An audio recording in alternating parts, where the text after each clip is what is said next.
Ya, selamat datang di podcast Polri Presisi. Senang sekali saya Rinanda bisa menyapa semua pemirsa yang sedang menunggu-nunggu akan bahas apa sih podcast Polri Presisi kali ini. Ya, kita akan membahas hal yang setiap tahunnya selalu dinanti-nantikan ya.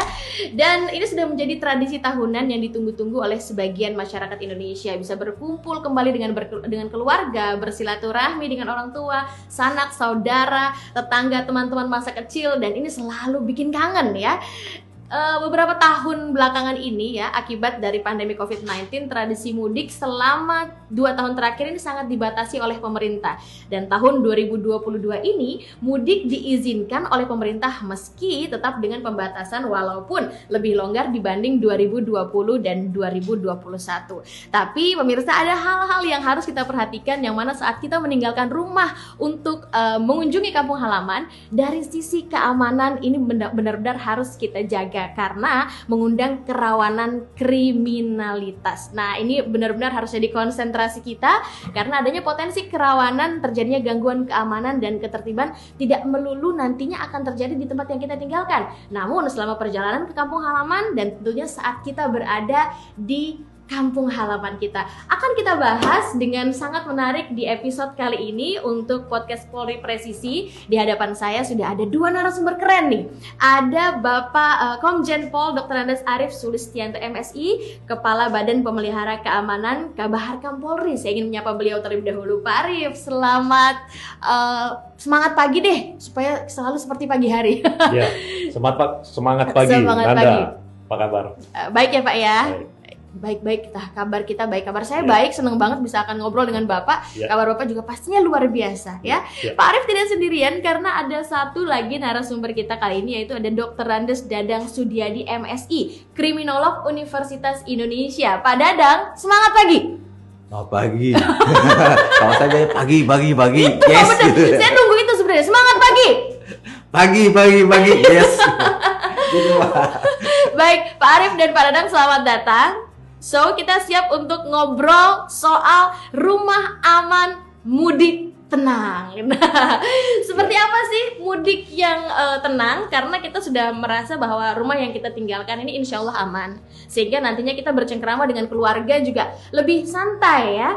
Saya mau ke Pak Arief dulu nih, Pak Arief, bagaimana sih persiapan Polri dalam mengamankan mudik, di mana tahun ini pasti lebih seru karena selama 2 tahun ini kan kayaknya kangen banget karena ada pembatasan ya oleh pemerintah akibat COVID-19. Seperti apa Pak Arief? Ya, Nanda, terima kasih. Untuk mudik tahun ini mungkin agak memerlukan persiapan. Walaupun setiap tahun sebelum-sebelumnya mudik itu sudah menjadi tradisi seperti disampaikan Nanda tadi. Tradisi setiap kali perayaan Hari Raya Idul Fitri. Nah, dengan adanya pandemi ini selama 2 tahun belakangan, tahun 2020, 2021, ada pembatasan. Bahkan pemerintah mengimbau untuk tidak mudik.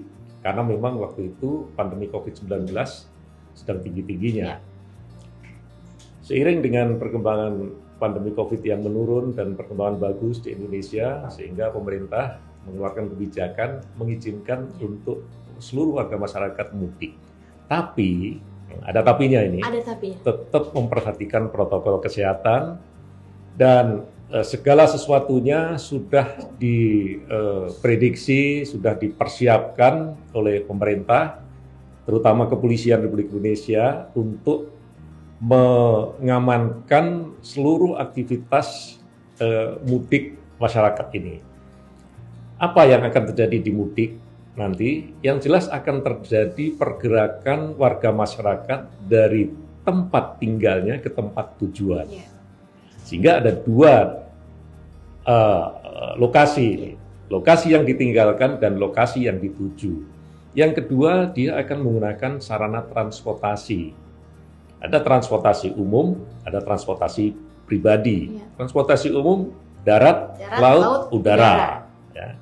Transportasi pribadi dan menggunakan mobil, tapi jangan menggunakan sepeda motor karena rawan menggunakan sepeda motor. Lebih baik naik bis, kendaraan umum, nanti dijemput di tempat asal. Nah, kemudian apalagi yang dipersiapkan oleh kepolisian? Bagaimana mengatur manajemen lalu lintas, jalur lalu lintas. karena sudah 2 tahun tidak mudik, kepolisian memprediksi akan terjadi euforia. Hampir 84 juta warga masyarakat nanti akan mudik. 42% itu menggunakan jalur darat. Nah, ini yang betul-betul dipersiapkan. Untung 4 tahun terakhir ini kita sudah memiliki jalan tol. Apa jadinya kalau tol itu belum ada, sehingga akan terjadi kepadatan di jalur Pantura seperti yang terjadi sebelumnya. Nah, walaupun sudah ada jalan tol, ternyata pada awal-awal jalan tol ini diresmikan, kan terjadi masalah juga di Brebes, exit Brebes.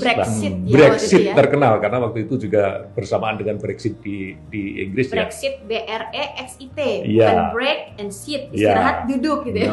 Nah, ini memerlukan satu persiapan yang sangat matang.